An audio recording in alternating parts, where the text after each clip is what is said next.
Hey, it's Andrea, and thank you so much for listening again to the Profitable Practice podcast. And for the most part today, what I wanted to discuss was one of the one of the bigger excuses, and I'm using the term excuse lightly, that women make with regards to advancing their career, advancing their entrepreneurship, and of course, it's sort of that: how do I balance my one baby, which is my business, with a physical baby, which for me is my daughter Aria. And so we're going to talk about the top 5 ways that you can be a successful mompreneur, if you will, without losing your health. So there is ways of finding balance. And the number one thing that I always think about whenever we come across people who are incredibly successful, I know I've talked to even my sister about this, and she said, oh, there's a woman that's in my Navy career who's, just killing it as a woman. And I always think, well, if someone is insanely successful in one particular aspect of their life, what is it that they had to sacrifice and what is it that they had to give up in order to achieve that kind of success? Because I'm sure everyone has found this, you're really focused in one particular area and you're doing really, really good in your business. And then all of a sudden you're finding that your relationships start to fail. So you're not seeing your friends as much. You're not seeing your spouse as often. You're coming home tired. So then you start focusing, okay, well, now I'm going to start to go out with my friends more. I'm going to start making an effort to spend more time with my, I'm going to say husband for my sake. And then all of a sudden your business starts to fail because you're not putting as much time and effort into your business. And, this is a big struggle of entrepreneurship is, number one, how much are you willing to give up to achieve some of the goals that you want to achieve? So when we're talking about goal setting, if you've come across, the SMART goals, SMART, where they're specific and there's an actual measurement of time and it's actually, attainable, it's realistic, and then of course there's a timeline, a time that you're actually going to start this. When we're creating these goals for ourselves, we really have to think about it. So if my goal is to become a multi-million-dollar figure in the healthcare industry, well, that means I'm going to have to be putting in a ton of hours, a ton of manpower into establishing all the building blocks required for that. So my family's going to have to take a bit of a back seat. My friends are going to have to take a bit of a back seat. So the point of the podcast today is really to try to explain that it is definitely possible to have it all. Just understand then that the goals that you're trying to achieve may not be as hardy as what you were once going for. At least, keeping age of your family in mind too. I mean, having a newborn, having a toddler, they require a lot more of you than if they're off to school or university or what have you. So right now I'm coming from a place of having a 1-year-old at home, and I certainly don't want to miss one aspect of her life right now because this is where everything is new and exciting. And she actually just took her first steps yesterday, and my husband and I were home, and had I not been playing with her and attended to her, and had my husband not been there, we both would have missed that phenomenal milestone. And these are the types of things that I won't give up. So I'm not going to become so consumed with my business that, it's all I do. If I'm not at my office, then I'm in my home office and I'm not seeing my family and I'm missing feeding my daughter and I'm missing all these milestones.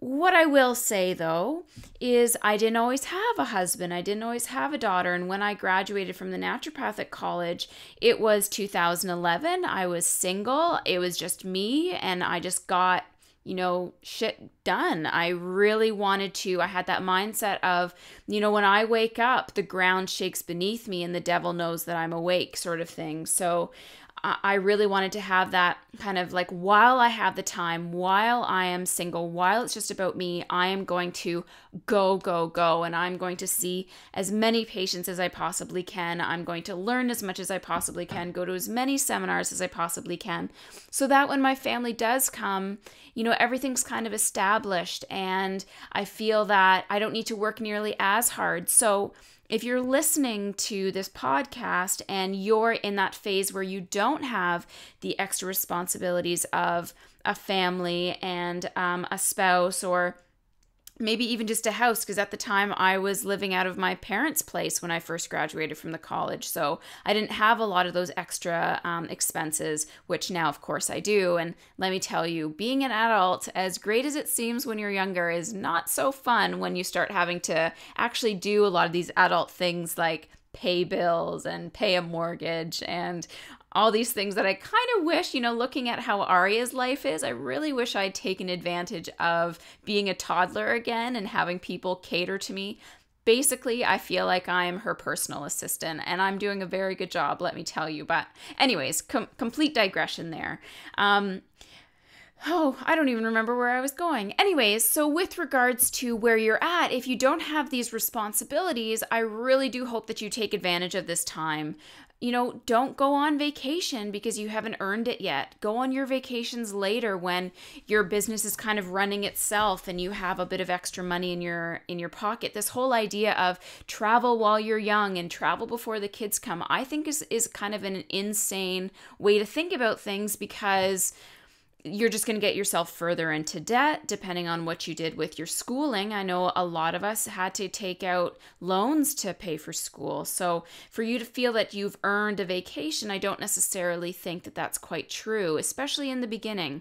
And I've seen a lot of entrepreneurs fail or lose that traction because they left their practice for a week or a month, or went on a full year mat leave, which, let me tell you guys, when Aria was born, I had only set myself up for 5 weeks of mat leave. And even then, I still went back into the office after 2 weeks to provide my patients with, supplement pickups. It was around cold or flu season, so we did the quick 5-minute immune support visits.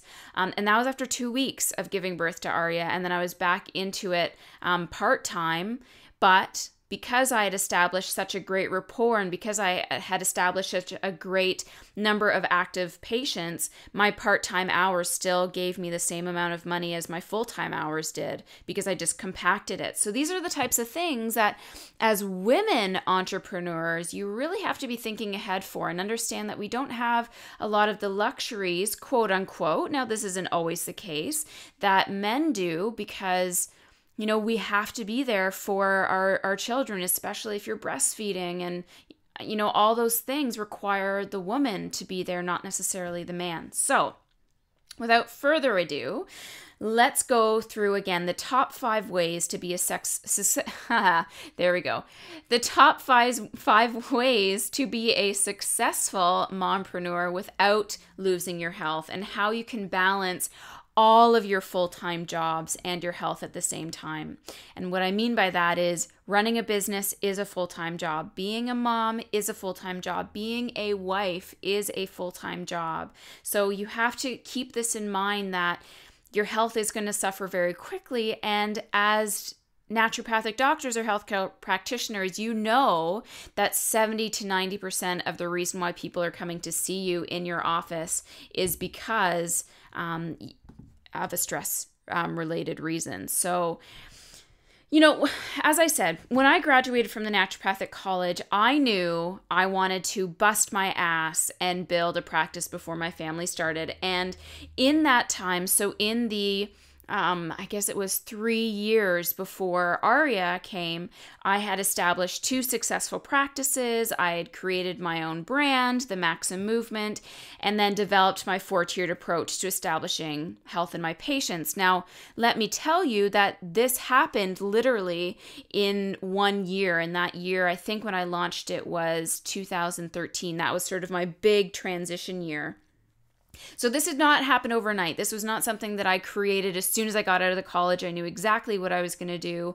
This was something that I had just sort of had an epiphany about, and it was like, man, the Maxim last name has to be used somewhere in my business, because it's just too good to use up. So for me, I really fell into, okay, this is the type of clientele that I want to treat. This is the approach. This is what I'm going to do with every single new patient, and created that sort of systematic approach in my practice so that I was able to officially launch my official brand and set myself apart. And, being as driven and motivated a businesswoman as I am, doing this was just not enough for me. Just running a practice was not enough. And I knew I really wanted to reach a much larger audience and kind of establish my name more on an international level. So I took on the adventure of becoming an author. And in, I met my husband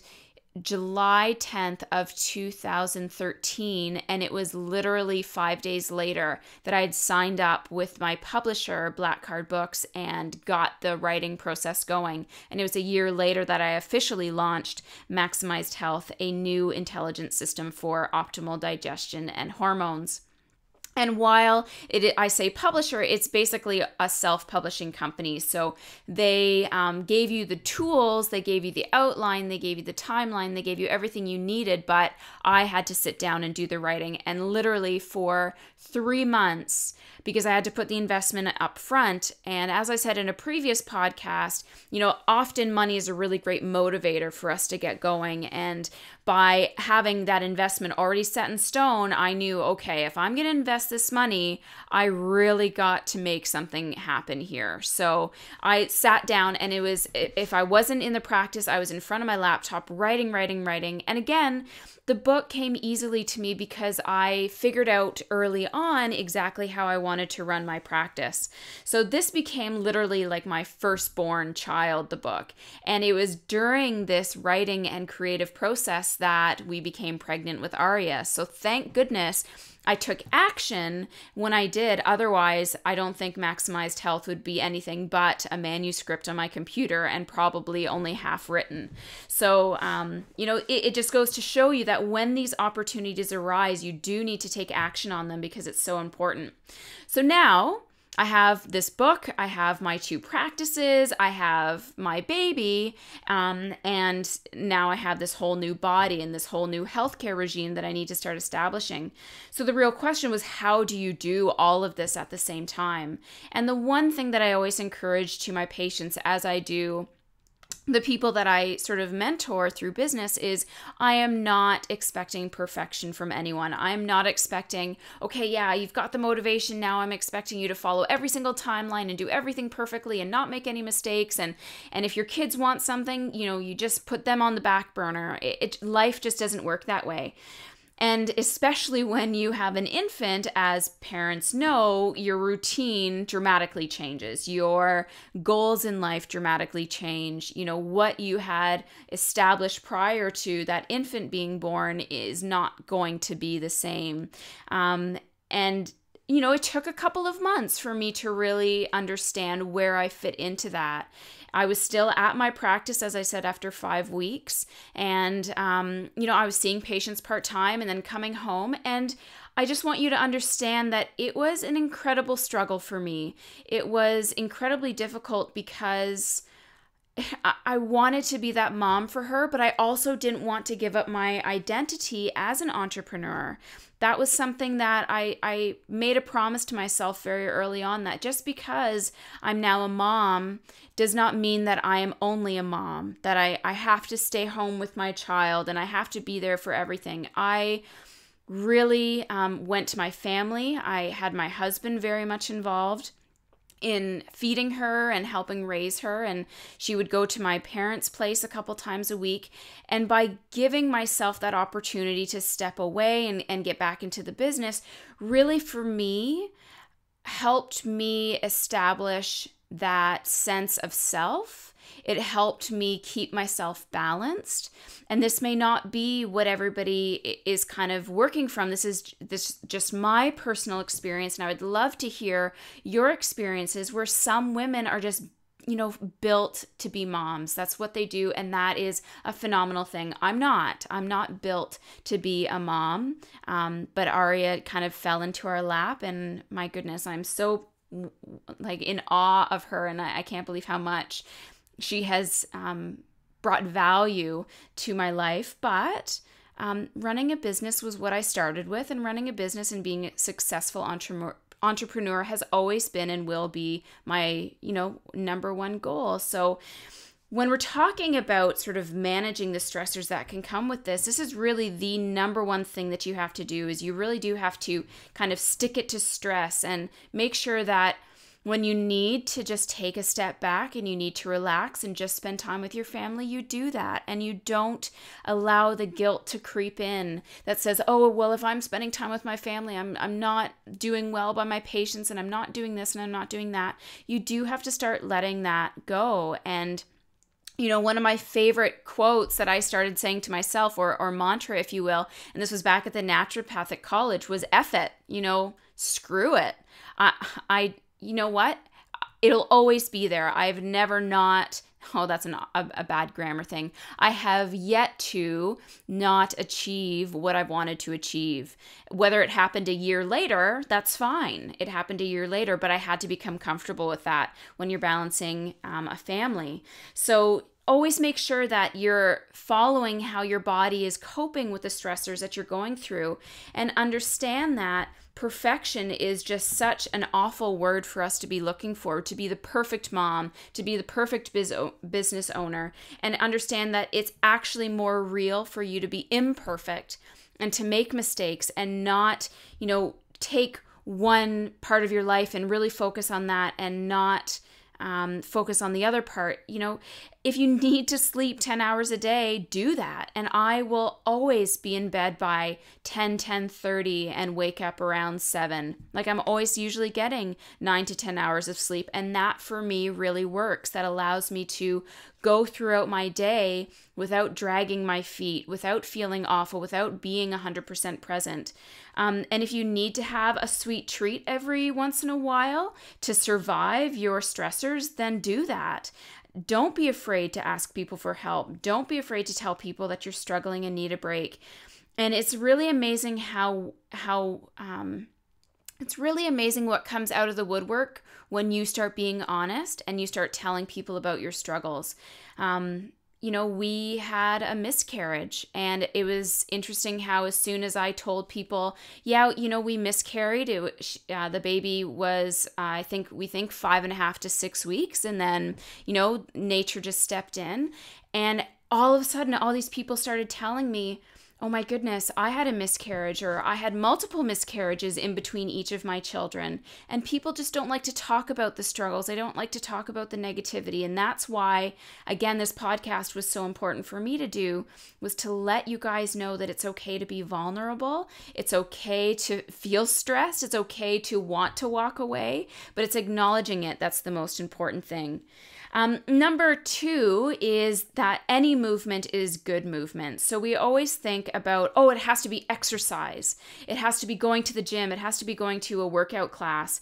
But quite honestly, we need to start taking the term exercise away and understand that movement or activity is equally as important a term. And that could mean walking to the post office, which is 10 minutes away and back, is a form of activity that if you didn't do that, you may not have done anything that day. Or taking the stairs a couple more times than you would have is a form of activity. Walking, taking your child for a walk for half an hour around the block is a form of activity. It's not exercise. It's not going to a CrossFit class, but it's movement. And your body does really need that. And I always encourage people to focus on more body weight exercises and not necessarily focusing on, going to a class or getting big heavy weights. Just by doing simple wall push-ups or squats, or holding your child and doing squats with the child for that extra form of resistance is a perfect way to just get the body moving, because that's also going to be a huge part of the balance of balancing entrepreneurship and motherhood. Use your blender. Using a NutriBullet or a Blendtec or a Vitamix doesn't really matter what the name is, as long as it can blend up your food, is a beautiful way of getting some healthy nutrients into your system. And of course, as we know, the more liquid it is, the faster it's going to absorb. So don't be afraid to make a huge batch, something that you can just go into your fridge and reach for and grab those blended juices or blended vegetables or whatever it is and throw your vitamins into that. Because so often as women especially, we give to everybody else and we always put ourselves last. So finding fast, easy ways to get that nourishment into your body is so, so important. Number 4, let others inspire you. So what I like to do is I like to listen to business-related or health-related webinars and kind of put them into action, even if it's just one little gold nugget that I took from the information given, put that into action. And, from what I've learned, I'm really proud of what I've built, and I'm constantly building and learning from all these people. And these people typically are authorities on their topic that they're discussing. So if they're implementing it into their business, there's no reason why you can't try and implement it into yours. And so by doing this, you're going to just be, again, not recreating the wheel. You're not going to be putting all this extra brain and cell energy into something brand new and novel. You're just implementing what other people have already done and seeing how that works for you and your business. So that is something that really, really helped to save a lot of time and effort for me, was just being like, oh, well, I could just get Lead Pages. Lead Pages is an online software that allows me to create landing pages in literally 5 to 10 minutes. Cool. All these big people are doing it, like Amy Porterfield and James Wedmore and the digital marketing team. And basically any sort of landing page you see is most likely coming from Lead Pages. And if it takes me 5 minutes to do it, well, that saves me hours and hours of agony trying to do it from scratch, from a WordPress page, yada, yada, yada. And then number 5, and this is really kind of the most important one, is motherhood really is a huge motivator. And after having Aria, especially being a girl, being another female, I was like, you know what? This gives me even more of a reason to meet my goals and to teach Aria that women can be really kick-ass in business, and that, this is the legacy that I'm leaving for my family that Aria will have for the rest of her life. She'll have this book that her mom wrote, and she can show her friends or her kids, so my grandkids. These are the websites that I've put together. These are the YouTube videos that I've done. And a lot of the things that you'll see that I've created are tangible, long-standing items. I don't put a lot of effort into Facebook posting and Twitter posting because it's gone by the end of the day. A lot of the things that I'm doing are things that are going to stick around forever, so long as the internet is around. And my kids get to see all of these wonderful things that I've done. So the more action I take, the more I'm hoping my daughter will be inspired to not necessarily follow in my footsteps, but take her own path, but see, wow, you know what? My mom did this. She was, she had me and she had dad and she had all of our animals, and she did all these other wonderful things to make a name for herself. And I really want that to be, that's my main motivator right now, is to really inspire my family and inspire my kids and hopefully inspire you guys to do the same. So, and always remember, the final thing is you're basically as good as your health is. So if you are unhealthy, everyone around you is going to start to suffer, and you're going to miss out on a lot of things. So please take these top 5 items of advice to heart and start to implement them into your world. So I'll review them very, very quickly. Understand and kind of stick it to stress. Number 2, any movement is good movement. Number 3, use your blender and blend up those nutrients to get them inside you. Number 4, let other people inspire you to take action. And number 5, use motherhood or parenthood as a motivator to be kick-ass in your business. If you do have any questions for me, please leave them on my Facebook page, The Maxim Movement. Definitely visit me on my